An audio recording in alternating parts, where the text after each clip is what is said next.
Throw on your boardies and grab your board. Short board, long board, fish board, fuck. The waves are cranking, it's time to charge. Let the gnarly waves run their course. Hang loose on the party wave. Let's hang ten over the other way. Hang loose on the party wave. Must hang tip. He's hanging, he's left. He's hanging, he's left.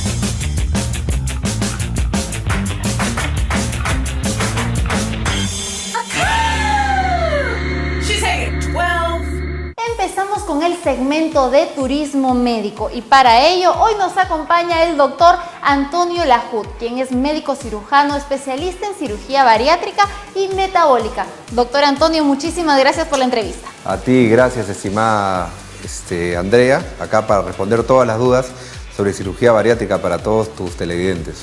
Es así, doctor, y es que cada vez la cirugía bariátrica es más conocida. Hoy podemos decir que la cirugía bariátrica está de moda en nuestro país, pero yo quisiera empezar la entrevista definiendo un poco en qué consiste esta cirugía. La cirugía bariátrica en realidad se ha puesto de moda recién acá, no solamente en el país, sino en la región en los últimos años, a raíz de que se ha pulido la técnica. Pero la cirugía bariátrica en el mundo existe desde los años 60. Yo tengo alrededor de 15 años haciendo cirugía bariátrica y se ha puesto tan de moda porque el instrumental ha cambiado y la técnica se ha pulido. ¿Qué cosa es la cirugía bariátrica? Es un procedimiento quirúrgico, ya que en la gran mayoría de los casos necesita anestesia general para hacer que el paciente pierda peso y elimine sus comorbilidades. Baje de peso, controle la obesidad y disminuya su hipertensión, controle su diabetes, el hipotiroidismo, la artrosis de la cadera, de rodilla, combate la infertilidad y también la baja autoestima que hay en muchos pacientes con obesidad, tanto en hombres como en mujeres, ¿no? Los dos procedimientos gold estándar en el mundo más conocidos, Andrea, son tanto la manga gástrica como el bypass gástrico, ¿no? Ahí tenemos el balón, tenemos la ya conocida banda que ya prácticamente está en desuso, pero les repito, los dos más conocidos actualmente son tanto la manga gástrica como el bypass gástrico y cada uno tiene sus indicaciones, Andrea. Doctor, qué importante lo que menciona acerca de los tipos de cirugía bariátrica que existe. Yo justamente quisiera saber de qué depende saber, digamos, un paciente, para qué tipo de cirugía bariátrica es el indicado. ¿Cuánto índice de masa corporal estamos hablando que debe tener una persona quizás ya con obesidad extrema o mórbida, o en qué casos es, digamos, un paciente que es indicado pues para este tipo de operación? El único parámetro actualmente y aceptado por la Organización Mundial de Salud para diagnosticar obesidad, a pesar que a muchos de mis amigos nutricionistas no les guste, es el índice de masa corporal, que se obtiene sobrepeso sobre la talla al cuadrado. Y ahora que tú hablaste de la moda, hay pacientes que buscan a un médico, me buscan a mí y me dicen, doctor, yo tengo 8 kilos de más, 5 kilos de más, hágame una cirugía bariátrica. Eso está completamente errado. El paciente tiene que buscar como última alternativa la cirugía bariátrica, cuando ya ha pasado por dieta, nutrición, ejercicios, otra vez ha fracasado la dieta, muchos pacientes van a homeopatía, incluso liposucción, cuando nada de eso ha funcionado o ha fracasado estos métodos, la cirugía bariátrica es una excelente alternativa y se utiliza para pacientes que tienen índice de masa corporal por encima de 30, ¿correcto?, con algún tipo de comorbilidad, por ejemplo, diabetes, por ejemplo, artrosis de cadera, hipertensión arterial, síndrome metabólico. No es que el paciente de frente me va a buscar y me dice, doctor, he subido 5 kilos de peso, mi talla es 1,60 y peso 65 kilos, quiero pesar 60 kilos, hágame la cirugía bariátrica. Eso está mal y eso es una información que hay que eliminarla de nuestro disco duro, ¿no? Descartado entonces pensar que si tenemos un poquito de sobrepeso podemos recurrir a una cirugía bariátrica. Esto notablemente no va. Exacto. Ahora, digamos, en el tema de la pandemia, cada vez se ha hecho más popular la cirugía bariátrica. Muchas personas están recurriendo a este método, a esta operación, porque ven en la cirugía bariátrica quizás un modo de prevenir que les dé COVID, o quizás si es que les da el COVID, pues poder evitar un índice de mortalidad. ¿No es así, doctor? Así es. Yo te voy a empezar contando con la consulta que tuve ayer con una paciente que le había hecho un bypass gástrico en enero del 2020. La pandemia empieza en marzo, pesaba 140 kilos y ayer la controlé y su peso era 79 kilos. Lógicamente va a seguir bajando porque mide 1,60. A ella le hice un bypass porque era obesa mórbida. Obesa mórbida significa que el paciente tiene más de 40 de índice de masa corporal. ¿Correcto? ¿Por qué se ha puesto tan de moda a raíz de la pandemia? Y está bien, muchos pacientes nos están buscando, nosotros los cirujanos bariatras, porque se ha demostrado en los diferentes estudios de COVID que los pacientes que les agarra el COVID hacen neumonía COVID y se complican. En primer lugar son los obesos, en segundo lugar son los diabéticos y en tercer lugar son los hipertensos. Por eso, no es que a ellos o a un delgado no le vaya a dar COVID, sí les da COVID, pero el que lleva a complicarse, el que termina en UCI intubado, es el paciente que tiene obesidad o hipertensión o diabetes, con mayor probabilidad, ¿no? Doctor, y ahora que mencionamos justamente el tema de la diabetes, sé por buena fuente que quizás con una cirugía bariátrica podríamos llegar a erradicar la diabetes tipo 2. Además de eso, quisiera yo saber, por ejemplo, ¿qué enfermedades podemos evitar al realizarnos una cirugía bariátrica? Sí, es muy cierto lo que dice Andrea, está perfectamente, está muy bien leída. El bypass gástrico es una cirugía metabólica que tiene una tasa de curabilidad de la diabetes que va entre el 75 a 85%, ¿no? Pero la obesidad, al ser combatida por la cirugía bariátrica, al ser tratada como la cirugía bariátrica, te puede eliminar la hipertensión arterial, te puede eliminar el aumento de lípidos, te puede eliminar la artrosis de cadera, de rodilla, te previene el cáncer de colon, de mama, de páncreas. Yo he tenido pacientes que he operado de obesidad de manga gástrica, por ejemplo, y me decían, doctor Lajut, antes tomaba 7 pastillas para controlar la presión que me daba el cardiólogo. Ahora solamente tomo una porque mi hipertensión arterial prácticamente ha desaparecido con estos 20 o 25 o 30 kilos de peso que he perdido gracias a la manga gástrica. No de eso se trata la cirugía bariátrica, ¿no? Darle un beneficio al paciente cuando ya intentó todo por bajar de peso, ¿no? Doctor, y finalmente yo quisiera saber cómo justamente las personas que nos ven desde casita lo pueden ubicar, quizás cómo lo encontramos en redes sociales, la dirección de su consultorio. Me pueden buscar en las redes sociales, en el Facebook como Dr. Antonio Lajut, cirugía para la obesidad, en Instagram también como Dr. Antonio Lajut. El teléfono es el 999-26-6281 y siempre una recomendación, Andrea, ¿no? Que estábamos hablando antes de empezar la entrevista. Cuando uno se va a someter a una cirugía bariátrica, tiene que buscar un equipo multidisciplinario, un médico que tenga experiencia. No cualquiera es un cirujano bariatra. No cualquiera es un cirujano bariatra. Para ser cirujano bariatra uno necesita hacer una capacitación, ser cirujano y tener una capacitación externa, extensa, luego de ser cirujano.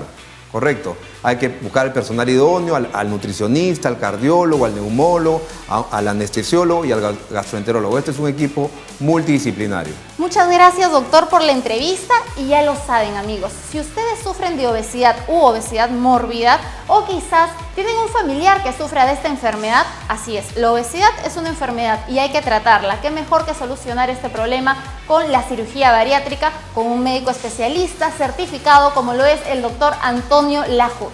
Los esperamos. Gracias. She's taking 12. She's taking 12. Hoy empezamos el segmento de salud del Tour de los Incas con el doctor César Portela, quien es secretario de Exteriores del Colegio Médico. Doctor César, muchísimas gracias por su visita. Gracias, Andrea, por la invitación. Al contrario, yo quiero agradecer al nombre del Colegio Médico la invitación a tu canal y a tu programa y para venir a hablar sobre la problemática de la salud en el país, ¿no? Justamente quiero empezar la entrevista con ese tema, doctor, y es cómo ha enfrentado el Colegio Médico, cómo han enfrentado los médicos en general esta situación de crisis ante la pandemia. Mira, el tiempo transcurrido del mes de marzo a noviembre ha sido bastante complicado. Nosotros hemos tenido muchos médicos fallecidos en primera línea, más de 200 médicos que han caído luchando por la salud del país. Y el Colegio Médico ha tomado un rol importantísimo dentro de la defensa de la vida de nuestros colegas médicos, apoyándolos no solamente con equipos de protección, sino también trayéndolos de provincia muy mal. Muchos han muerto en el camino, otros murieron hospitalizados, otros se han salvado pero han quedado con secuelas. Pero el Colegio Médico, a través de su decano nacional y todo el equipo que lo conformamos, hemos estado al frente ayudando a los médicos a salvar la vida. Y esto para nosotros es un trabajo arduo que hemos realizado y lo vamos a seguir realizando porque creemos que como colegio médico tenemos que estar al frente también en esta situación. Es así, doctor, y de por sí sabemos que pues la situación laboral de muchos médicos del país ya era bastante precaria antes de la pandemia. Si tuviéramos que hacer un comparéndum entre la situación pues de los médicos del Perú pre y durante pandemia, ¿cuál sería? Yo te decía hace un momento de que las situaciones eran complicadas en la situación en el país. Ya anteriormente, años atrás, la salud en el país está muy olvidada. Muchos gobiernos de turno no han trabajado adecuadamente en lo que es mejorar las condiciones laborales en los médicos en primera instancia, las condiciones de trabajo inadecuadas que muchas veces llegan a tener un riesgo en el acto médico y nos desenmascaró tremendamente en la situación como en el tiempo hemos atendido a los pacientes. Con la pandemia hubo más trabajo, más riesgos, menos posibilidad de ayuda a los pacientes, faltaba oxígeno, faltaba medicamentos, faltaba una brecha de profesionales de la salud. Y esto se tiene que corregir. ¿Por qué? Porque probablemente haya otras enfermedades que podrán venir y nosotros tenemos que estar bien adecuadamente en el trabajo para poder salir adelante, ¿no? Doctor, se habla de una gran posibilidad pues de que exista una segunda ola de pandemia COVID en nuestro país. Cuéntenos un poco acerca de qué previsiones se está tomando, qué está pidiendo el Colegio Médico al Estado justamente para prevenir esta situación que podría darse el próximo 2021. Todavía la situación en el país no está completamente a salvo. Nosotros estamos a la posibilidad de tener una segunda ola, que ojalá no se dé, pero las posibilidades están ahí. Y nosotros tenemos que tener todas las medidas adecuadas. Yo te hablaba hace un momento de la brecha de profesionales de la salud. Tenemos una brecha de deficiencias de profesionales de salud a nivel nacional. A pesar de eso, existen muchos trabajadores que están bajo un contrato CAS que de una u otra manera tienen que ser solucionados, porque esto de una vez tiene que solucionarse, en el sentido de que al haber más médicos profesionales con condiciones laborales adecuadas, nosotros podemos enfrentar una segunda ola mucho mejor, con mayor experiencia. Nos faltan medicamentos, hay que tener medicamentos. No había oxígeno, tenemos que tener oxígeno. No había médicos, tenemos que tener más médicos en primera línea trabajando, pero con la protección de vida, para que nosotros podamos enseñarle a la población que no baje la guardia. Y recordarles pues de que el uso de la mascarilla es importante, el lavado de manos es importante y el distanciamiento social también, que son otros puntos importantes para que colaboren con los médicos y no arriesguemos mucho la vida de los profesionales de la salud, que vamos a estar al frente defendiendo pues la vida de todos los ciudadanos del país. Doctor, y en su opinión, ¿qué tan probable es que enfrentemos esta llamada segunda ola? Vemos pues que en países de Europa, donde quizás la enfermedad se creía ya se estaba erradicando, está pues teniendo un nuevo brote. ¿Es probable realmente que esto suceda en nuestro país o puede existir lo que se llama la inmunidad de rebaño, de la cual también muchos hablan? Si nosotros bajamos la guardia, nos exponemos a que haya una segunda ola, como ha sucedido ya en Europa, en países de Europa, en Estados Unidos incluso. Hay muchos contagios en los últimos días que de una u otra forma exponen la vida de los pacientes. Nosotros le recomendamos a la población y estamos vecinos a una actividad navideña. Nosotros no podemos todavía tener reuniones donde haya grupos masivos de personas. Las reuniones tienen que ser limitadas y hay que mantener la distancia social. No podemos salir a comprar en grupos porque nos exponemos. Y si esto ocurre en el país, imagínense, hay todavía más del 60% de personas que no han sido contagiadas.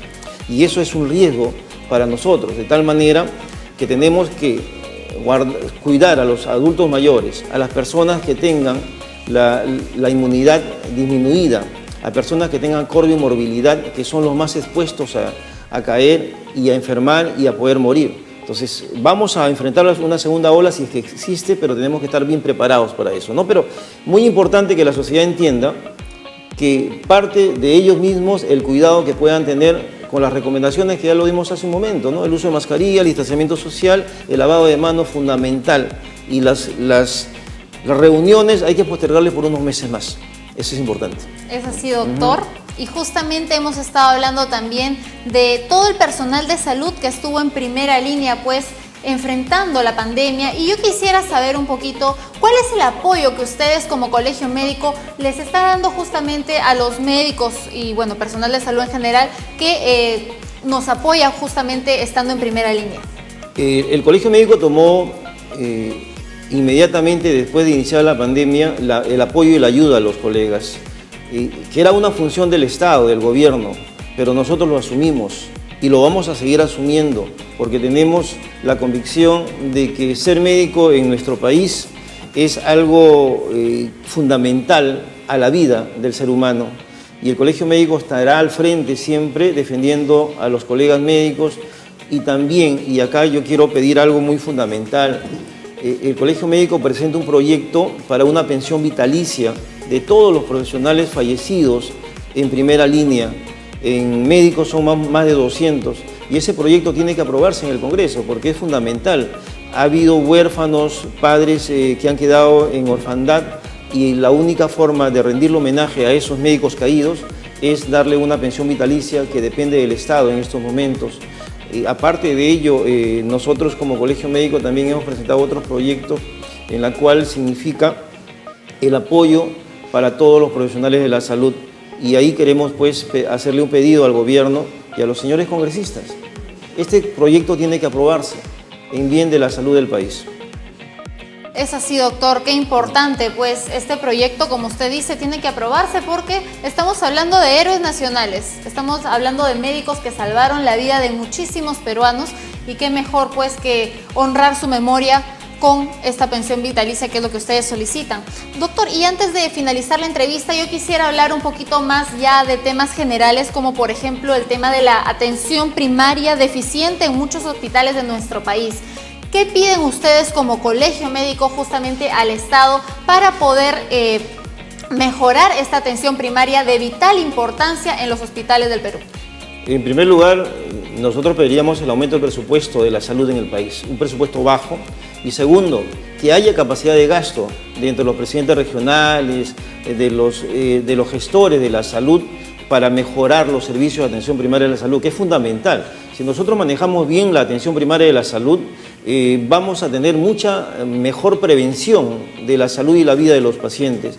Si nosotros visitamos los centros asistenciales de menor nivel, vamos a encontrar una deficiencia tremenda. O sea, no hay personal, no hay equipos, faltan una serie de elementos básicos para una atención, y eso de una u otra manera nos podría apoyar. Entonces acá hacemos un llamado al gobierno.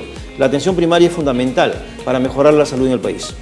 Muchísimas gracias, doctor, por acompañarnos el día de hoy. Esperemos pues que se cumplan, por ejemplo, el proyecto de ley que usted nos dice, que podamos mejorar la atención primaria en hospitales, que podamos prepararnos para una posible segunda ola de pandemia de COVID. Esperemos que no sea así, pero bueno, esperemos que podamos solucionar estos y muchos más problemas que enfrenta el sector de salud en nuestro país. Gracias, doctor, por la entrevista. No, gracias a ti, Andrea, y gracias en nombre del Colegio Médico, y felicitarte por el programa, ¿no? Muchas gracias. Gracias. Acá estamos recorriendo la ruta taciturna, la ruta de dolor, de tristeza que han recorrido nuestros médicos. Aquí hay médicos de todas las regiones. Cada una de estas fotos representa una familia que ha quedado sumida en el desconsuelo. Por eso que en estas horas de tristísimo dolor, llenos de congoja y pesar, de luto permanente, a partir de estas fechas en la orden médica peruana, me dirijo al presidente de la República, a la ministra de Salud, que prepararnos para la segunda ola significa fortalecer el sistema de salud, que significa el recambio de aire en las salas COVID, aprobar las horas complementarias y cumplir con los decretos de urgencia y los decretos supremos que daban beneficios y bonos en favor de los médicos, que en muchos de los casos no se ha cumplido. Esa preparatoria va a impedir que estos cuadros de médicos destacados, los mejores hijos de la ciencia, estén aquí en un cuadro inerte, llenándonos de dolor, de llanto y de impotencia. Nunca más estas imágenes.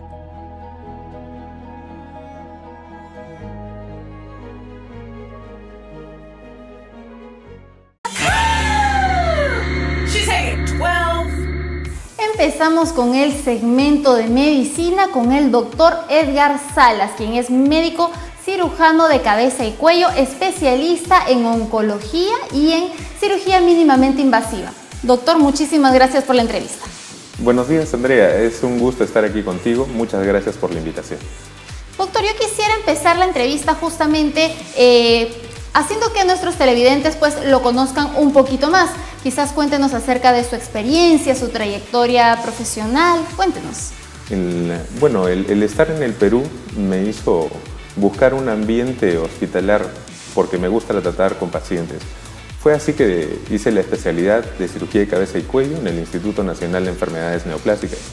La búsqueda siempre de encontrar un tratamiento mejor para el paciente me llevó a hacer capacitaciones en el extranjero. He estado en hospitales de reconocido prestigio internacional en los países de Brasil, Estados Unidos, Corea del Sur, Tailandia, y esto me ha permitido obtener conocimientos sobre técnica quirúrgica y tratamiento para que el tratamiento de los pacientes sea el mejor posible.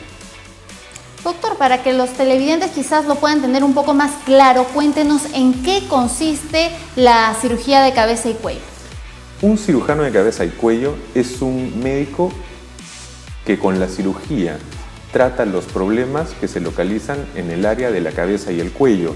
En el cuello nosotros encontramos glándulas como la glándula tiroides, la tráquea y los ganglios del cuello, y en la cabeza nosotros operamos tumores que se encuentran en la piel, en el cuero cabelludo, en la fosa nasal o en la cavidad oral.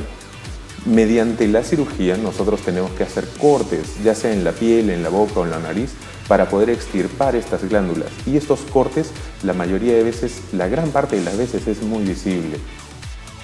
Doctor, qué interesante lo que menciona, y justamente para evitar esos cortes, esas molestas cicatrices que quizás van a marcar por el resto de la vida pues a los pacientes de manera psicológica también, es que nace esto de la cirugía pues mínimamente invasiva, lo cual usted es pionero en nuestro país, y yo quiero que nos cuente un poquito más acerca de este procedimiento, también en qué consiste, quiénes son pacientes ideales para someterse pues a este tipo de intervención.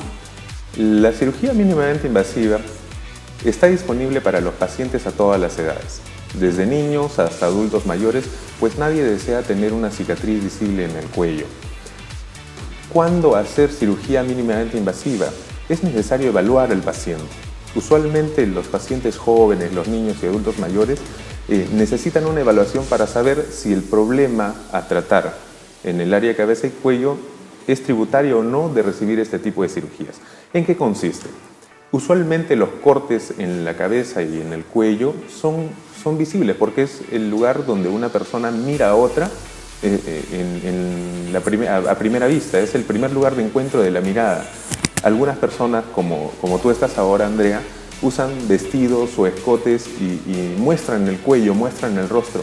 Entonces la cirugía mínimamente invasiva permite que las personas vuelvan a su actividad normal al corto tiempo y sin cicatrices visibles. Tú podrías volver a usar el vestido que estás usando sin ningún miedo, una paciente podría ir a la universidad nuevamente sin ningún miedo, un niño podría ir nuevamente al colegio sin que los otros niños estén mirándolo, un adulto mayor podría recuperarse aún más rápido con este tipo de cirugía. Doctor, mencionaba también, por ejemplo, el tema de la tiroides. En mi caso tengo un problema pues con la tiroides y quizás, digamos, si en un momento llega a evolucionar demasiado, yo podría someterme a una cirugía mínimamente invasiva para extirpar, digamos, un posible tumor, o qué restricciones existen al respecto. Mencionaba que pueden acceder a esta intervención tanto niños, jóvenes, adultos mayores. ¿Existe alguna restricción, quizás una contraindicación para este tipo de intervención, o es una cirugía abierta a todos los pacientes? Se trata de una cirugía abierta hacia todos los pacientes. Es una cirugía muy segura. Como lo has comentado, nosotros somos el grupo pionero en el país y llevamos haciendo este trabajo ya desde el año 2017.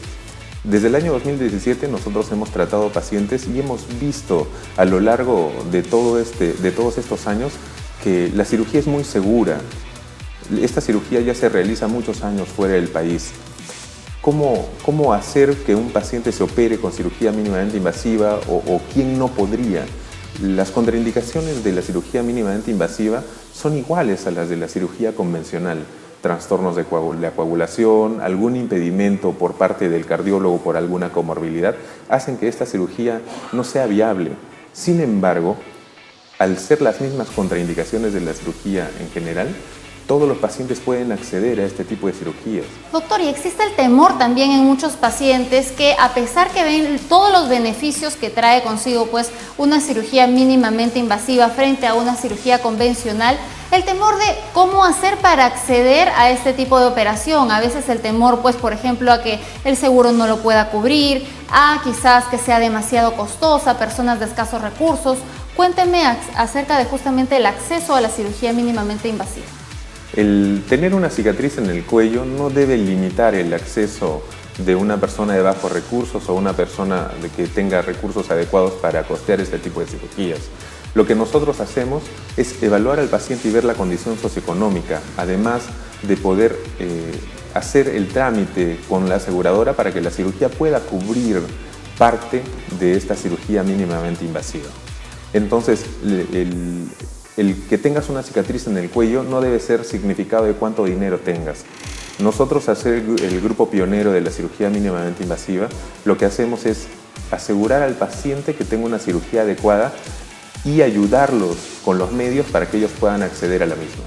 Excelente, doctor. Y cuéntenos también, por ejemplo, hemos dicho ya los beneficios que existen entre la cirugía mínimamente invasiva sobre los beneficios que puede otorgar una cirugía convencional, que básicamente pues la diferencia va a ser esa cicatriz gigante que va a ser muy visible. Tenemos imágenes también que ustedes están apreciando y pues realmente el daño psicológico que se va a evitar es sorprendente. Doctor, además de ello yo quisiera saber en cuanto a los riesgos que implica uno someterse a este tipo de cirugía mínimamente invasiva.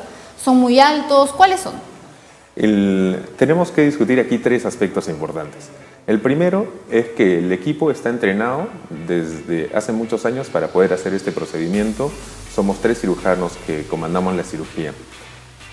Como segundo aspecto, nosotros tenemos el equipamiento y el instrumental necesario para poder llevar a cabo la cirugía.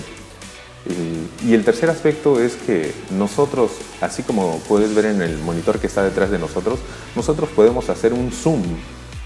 Y cuando tú operas en forma directa o en forma macroscópica, tú vas a tener una limitación de visión. En cambio, cuando tú dispones de un equipo, una cámara 3D o una HD, lo que tú haces es incrementar y poder ver esa parte microscópica en la cirugía. Eso hace que haya menor daño de tejidos adyacentes, hace que las estructuras se cuiden mejor, hace que se puedan ver mejor las estructuras que nosotros no podemos ver en una cirugía abierta convencional.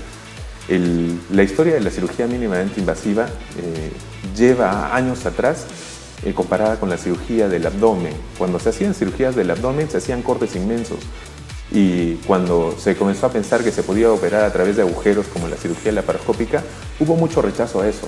Sin embargo, ahora nosotros vemos que es parte del estándar, del gold estándar del tratamiento. Lo que nosotros estamos haciendo es una cirugía muy segura, es un gold estándar de tratamiento. Nosotros ya hemos presentado esto fuera del país, tenemos un prestigio ya reconocido también fuera del país. Doctor, qué importante disponer de la tecnología de punta que nos menciona para poder erradicar enfermedades tan complicadas pues como de las cuales estamos hablando. Yo quisiera saber también, usted menciona tema de ganglios inflamados, tema de tumores. A veces estos tumores pueden ser benignos o estar en una etapa inicial. Digamos, ¿en qué momento es la etapa precisa para poder extirpar este tipo de tumor, por ejemplo? ¿Hay que esperar quizás que se vuelva cáncer o quizás si yo tengo un tumor que aún es benigno, también sería positivo poder extirparlo a través de una cirugía mínimamente invasiva y no esperar a que llegue a mayores? La cirugía mínimamente invasiva se utiliza en los tumores benignos que puedan ser accesibles por nuestro instrumental o por nuestros equipos. Usualmente el cáncer en estadios tempranos puede ser abordado también por cirugía mínimamente invasiva. Sin embargo, cuando el cáncer está avanzado, ¿qué significa un cáncer avanzado? Que tenga metástasis, que infiltre o involucre estructuras adyacentes. Cuando pasa eso, la cirugía mínimamente invasiva no tiene lugar puesto que el pronóstico oncológico es necesario asegurarlo con una cirugía abierta y convencional. Sin embargo, cuando el nódulo, por ejemplo, como lo comentaste, en la glándula tiroides está dentro de la glándula y no se ha extendido fuera, la cirugía mínimamente invasiva es una muy buena opción para tratar este tipo de pacientes. Doctor, qué importante también el tema de la prevención, el tema de detectar a tiempo el cáncer.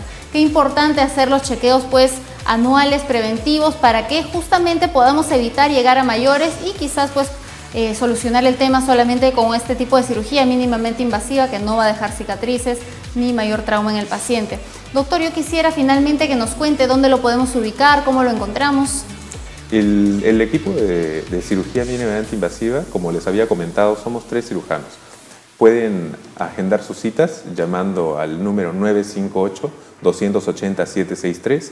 La cirugía puede ser llevada en varias clínicas siempre que el paciente tenga acceso a ellas. Yo los invito a todos ustedes a valorar su opción mínimamente invasiva. No es necesario ser radical con el paciente, sino contra la enfermedad. Y podemos ser radicales contra la enfermedad con cirugía mínimamente invasiva. Y eso va a hacer que mujeres como tú puedan conducir su programa a los 3 días, que los niños puedan ir al colegio, que las personas puedan ir a la universidad, que el adulto mayor pueda estar en la playa sin temor a una herida.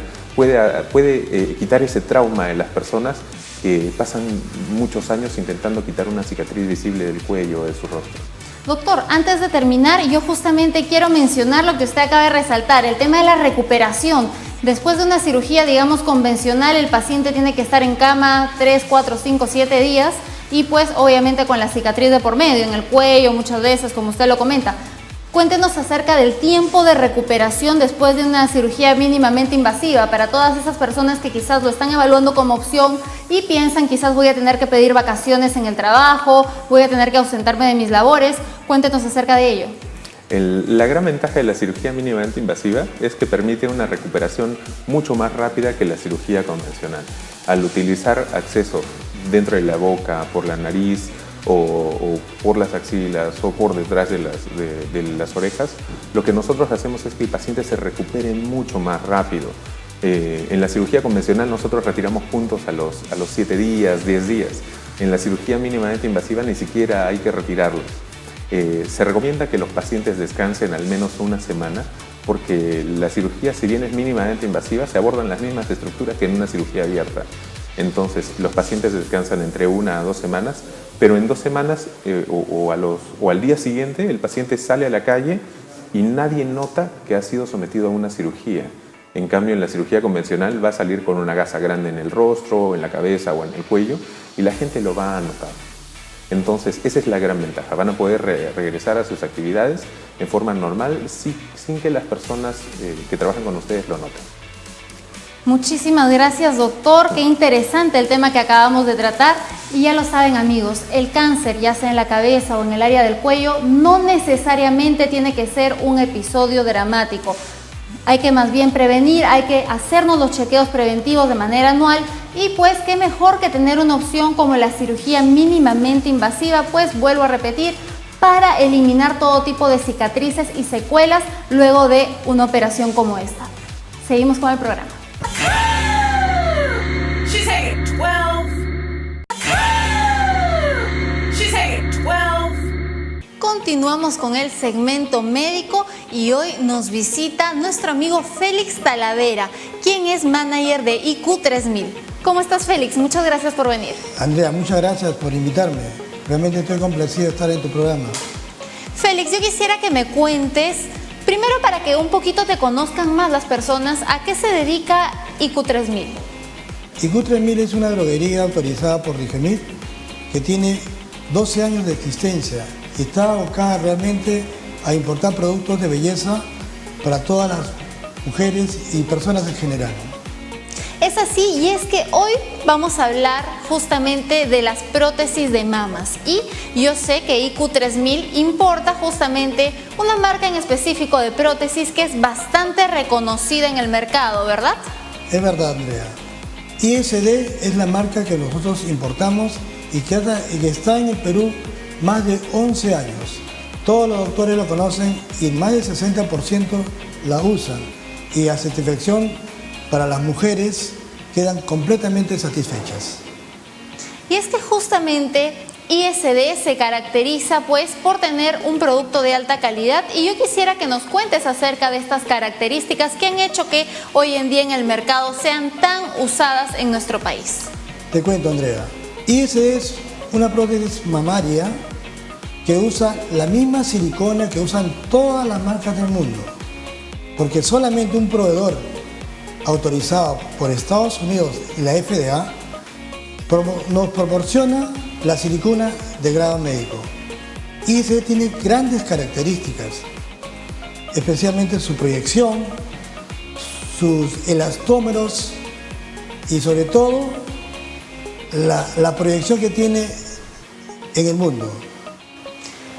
Es muy interesante el tema de la proyección que nos estás mencionando, porque justamente gracias a la proyección de una prótesis de mama, quizás a pesar de que sea del mismo volumen, en el momento del resultado final de la cirugía podemos ver un resultado pues bastante diferente y bastante buscado y solicitado cada vez más por las pacientes. Quiero que ahondes un poquito más en este tema de la proyección, que justamente es lo que caracteriza a las prótesis ISD. Gracias, Andrea, por la pregunta. Realmente es muy interesante tu pregunta. Las proyecciones en el mundo generalmente dicen un tamaño, por decir, de 325 centímetros de proyección, pero no lo son. Son efectivamente el 50% de esa proyección. La de nosotros, por su relleno de silicona, tiene una proyección aproximada del 75%. Es 25% más que el de la competencia. Por eso nos distingue a la mayoría de ellas. No quiere decir, por si acaso, que las proyecciones de la competencia no sean buenas. Solamente estoy resaltando que nuestra proyección es la más alta del mundo.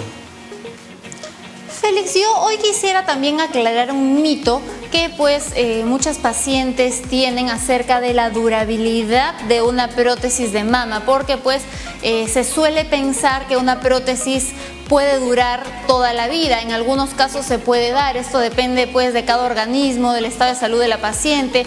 Quiero que me cuentes más acerca de la duración, sobre todo de ISD. Ok, Andrea, en el mundo todos los doctores recomiendan usarla hasta 10 años. Nosotros también lo recomendamos.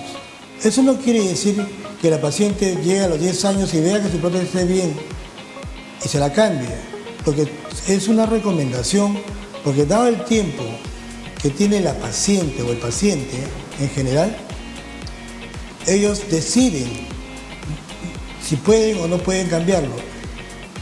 Yo pienso, y eso es un consejo simplemente, que da la expertise en este negocio, lo que digo es que sí, 10 años es lo aconsejable para que una paciente pueda cambiarlo.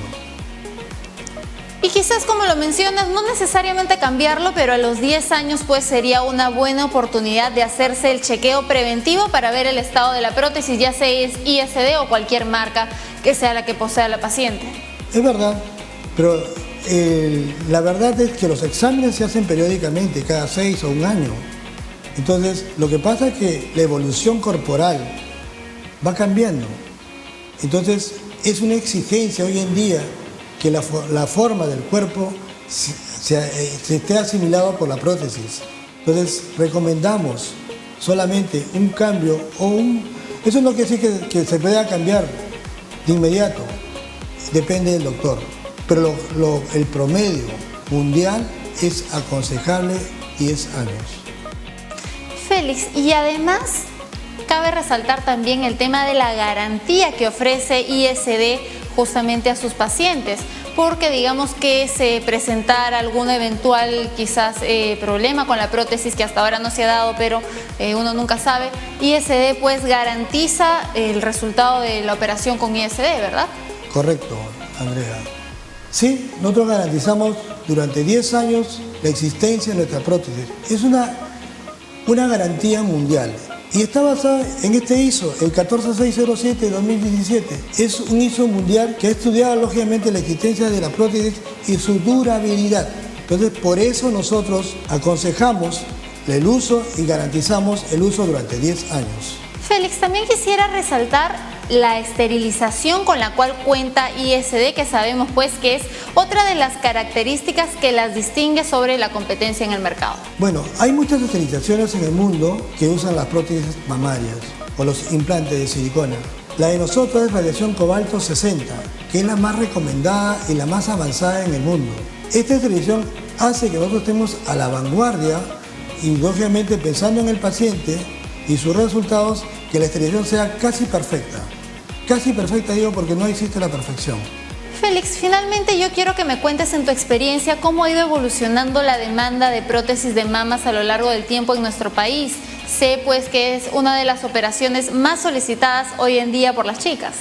Es verdad, y agradezco realmente a todos los doctores en general, porque más del 60% de los existentes en el Perú y 40% en todos los distintos países de Sudamérica y el mundo que usan nuestras prótesis. ¿Y por qué? Porque lo hemos adecuado justamente para la demanda de las personas, la demanda de las mujeres, que son muy solicitadas. Y nuevamente quiero agradecerles a los doctores por su preferencia. Muchísimas gracias, Félix, por la entrevista, y a todas nuestras amigas que están a punto de someterse a un implante de mamas y a todos nuestros amigos médicos también que nos están observando. Los invito a conocer más sobre prótesis de mamas ISD con tecnología 100% americana y sobre todo con la garantía de la importación pues de IQ 3000. She's taking 12.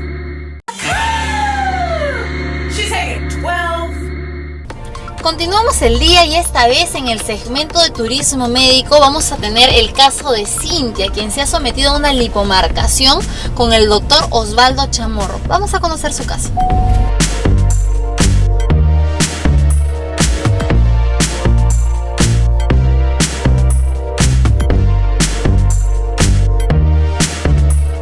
Doctor, muchas gracias por tenernos aquí otra vez. Hola Andrea, ¿qué tal? Mucho gusto. Doctor, hoy día, luego de ya haber conversado en entrevistas anteriores sobre varios procedimientos estéticos, plásticos que se realizan aquí en este centro especializado, vamos a hablar de un caso en específico, de una cirugía que hoy está muy de moda, que es la lipomarcación. Así que quiero que me cuente todo sobre este procedimiento. Para empezar, ¿en qué consiste exactamente? La lipomarcación básicamente consiste en hacer una lipoescultura completa, pero vamos a adicionar el hecho de marcar la pared abdominal de los pacientes. Para ello vamos a hacer el uso de la tecnología. En ello vamos a usar un equipo que se llama Baser, con el cual contamos, y lo que vamos a hacer es pasar a través de la pared abdominal para poder marcar los músculos y poder extraer esa grasa que está ahí adherida y marcarlos y tener unos músculos bien definidos. Doctor, existe el temor a veces de que esa marcación quizás no sea pareja, no se logre un resultado natural. Cuéntenos, ¿qué podemos hacer para evitar pues ese tipo de resultados? Bueno, para que se vea natural, lo más importante es el tipo de paciente.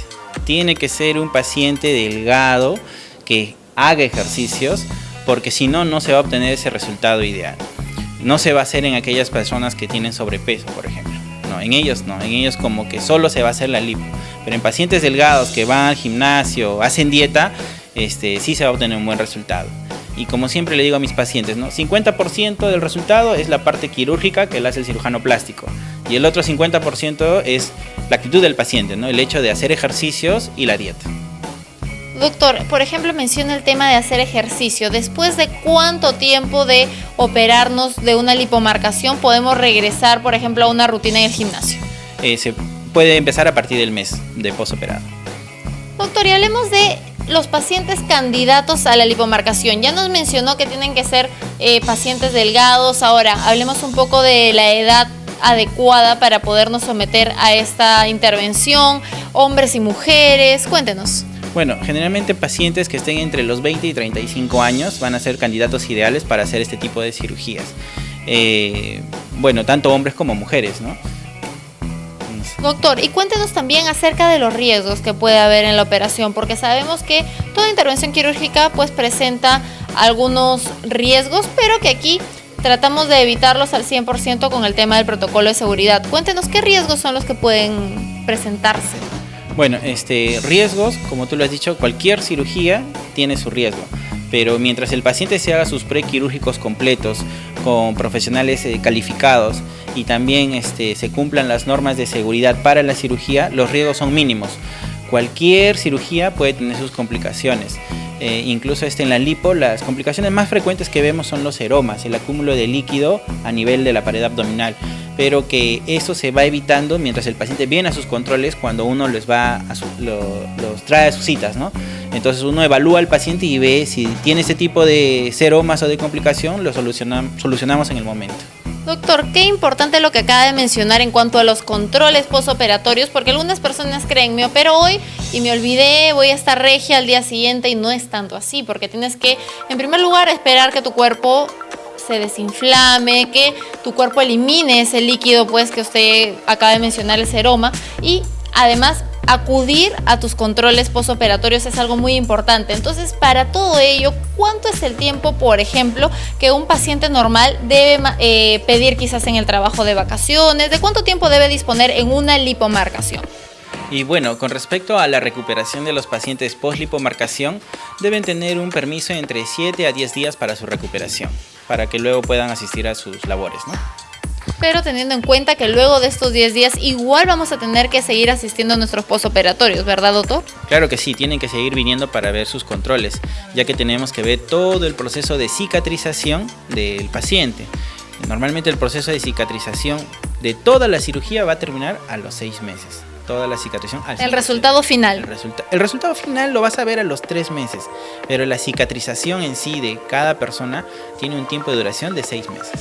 Doctor, y hoy día tenemos específicamente el caso de una chica pues que ella ya era regia cuando vino, la verdad, pero va a salir mucho más regia de la operación. Ella se llama Cintia, justamente ella se ha sometido a una lipomarcación. Cuéntenos. Sí, bueno, Cintia ha venido para hacerse una lipomarcación. Ya de por sí ella tenía una bonita figura, pero su objetivo de ella era mejorar la pared abdominal, que se le note la línea media y la línea de los costados de los rectos abdominales, para dar la apariencia, ¿no?, de que ella hace bastante ejercicio. De por sí ya hace ejercicio, pero a pesar de ello no se le llega a marcar los abdominales. Con esta cirugía vamos a poder lograr ello. Doctor, y cuéntenos, por ejemplo, ¿cuánto tiempo va a durar esta cirugía en el caso de Cintia? Bueno, el resultado de la cirugía puede durar muchos años, pero eso depende también del paciente. Si el paciente tiene su dieta adecuada y hace ejercicios, lo va a tener por muchos años. No es que solo la cirugía va a hacer que esto perdure en el tiempo. Es muy importante la dieta y el ejercicio del paciente. Doctor, pero hablando de la cirugía en sí, del procedimiento, ¿cuánto tiempo es que dura la intervención? Sí. Bueno, la intervención nos dura generalmente 2 horas y media, toda la cirugía, desde que aplicamos el Baser hasta la marcación de los rectos abdominales. Doctor, y en el caso de Cintia, cuéntenos cómo fue el proceso. Ella nos cuenta pues que al momento que vino usted le pidió una serie de exámenes antes de poder realizarle esta operación. Cuéntenos qué exámenes fueron, para qué son importantes justamente. Bueno, los exámenes que le pedimos básicamente son el riesgo cardiológico, que es lo que el cardiólogo nos va a dar el pase para decir que el corazón de la paciente está apta para una cirugía. Y lo segundo son los exámenes de sangre. Estos exámenes de sangre nos van a permitir ver el nivel de hemoglobina que tiene el paciente y también si el paciente su sangre coagula o no. Es muy importante que estos valores estén dentro de lo normal para realizar dicha cirugía. Muchas gracias, doctor. Y vamos a ver el caso de Cintia. Hola, ¿qué tal? Y llegó el día. Hoy por fin ya me voy a hacer mi lipomarcación gracias al doctor Osvaldo Chamorro. Estoy un poco impaciente, un poco nerviosa, pero entusiasmada a la vez.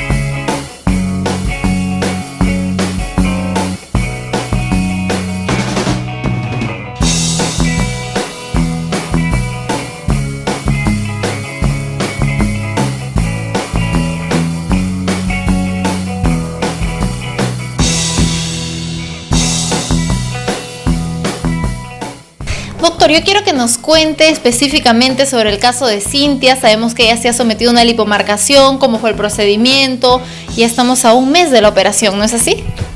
Buenas tardes, amigos. Claro, Andrea, nuestra amiga Cintia ya tiene ya un mes de operada, de haberse hecho una lipomarcación con Baser. Básicamente lo que vamos a notar en este mes postoperatorio, el avance es de que ya se va metiendo la línea media y también las líneas laterales. Vamos a ir viendo que poco a poco en el transcurso de estos días, en lo que queda del segundo mes y tercer mes, se va a ir marcando mucho más, porque va a ir desinflamando toda la parte de la pared abdominal y así vamos a ir notando mayor marcación. Es solo cuestión de paciencia y tiempo para que se note más su marcación de nuestra amiga Cintia. Doctor, ¿y un resultado real? ¿En cuánto tiempo ya lo podemos observar? El resultado definitivo. Todos los resultados de una lipoescultura y o lipomarcación es a los 3 meses, porque ya el tejido ya desinflamó por completo y también ya más el resultado de la dieta y ejercicios de la paciente se va a complementar ese tratamiento. Doctor, ¿qué recomendaciones finalmente le daría acá a la paciente para que pueda continuar este postoperatorio de una manera óptima como lo ha venido haciendo hasta el momento? Bueno, como le decía Cintia, empezar a hacer lo que es ya ejercicios, porque ya a partir del mes postoperatorio se puede hacer ejercicios de una manera progresiva, ¿no? Hasta que ya haga sus ejercicios de manera intensa y obtener el resultado definitivo a los 3 meses. Básicamente hacer ejercicio ahora. Muchas gracias, doctor. Gracias, Cintia. Y ya lo saben, amigos, si ustedes quieren obtener un cuerpo realmente de ensueño como el de Cintia, estar regia, lucir así un bikini, la mejor opción que tienen es venir aquí con el doctor Osvaldo Chamorro, quien les garantiza un resultado óptimo en poco tiempo y ya lo saben, como lo hemos mencionado, con un postoperatorio pues bastante tolerable. Acá los esperamos.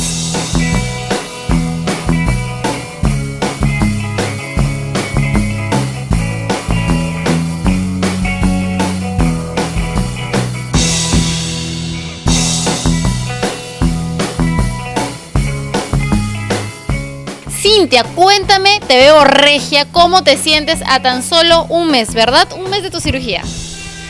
Hola, ¿qué tal, Andrea? Me siento maravillosa, he tenido los resultados. Te vemos maravillosa. Llegué al doctor muy recomendada, es un poco doloroso, pero todo lindo, quedé muy bien. Cuéntanos acerca del postoperatorio. Tú me dijiste justamente que era algo tolerable, digamos, ¿cuánto tiempo tuviste que tomar de vacaciones en el trabajo? En realidad, aquí se preocupan por todo. El postoperatorio lo haces aquí en la misma clínica, te quedas internada toda una noche, se preocupan 100% por ti, entonces eso es lo maravilloso. He estado descansando como 20 días casi porque no me quería sacar la faja en realidad, porque los resultados dependen de eso, ¿no? De los masajes y la faja. Y todo es tolerable y todo para la belleza cuesta, así que por eso es los resultados. Cintia, y tú justamente también comentabas cómo fue que llegaste al doctor Chamorro. Me parece que algunas amigas tuyas se operaron aquí. Cuéntanos un poco más. Sí, llegué aquí por unas amigas y sobre todo lo averigüé, lo busqué. Tú sabes que las redes son lo más importante en este momento y vi sus resultados, vi su forma de trabajar, entonces por eso me decidí a que él me opere, ¿no? Y se están viendo los resultados el día de hoy.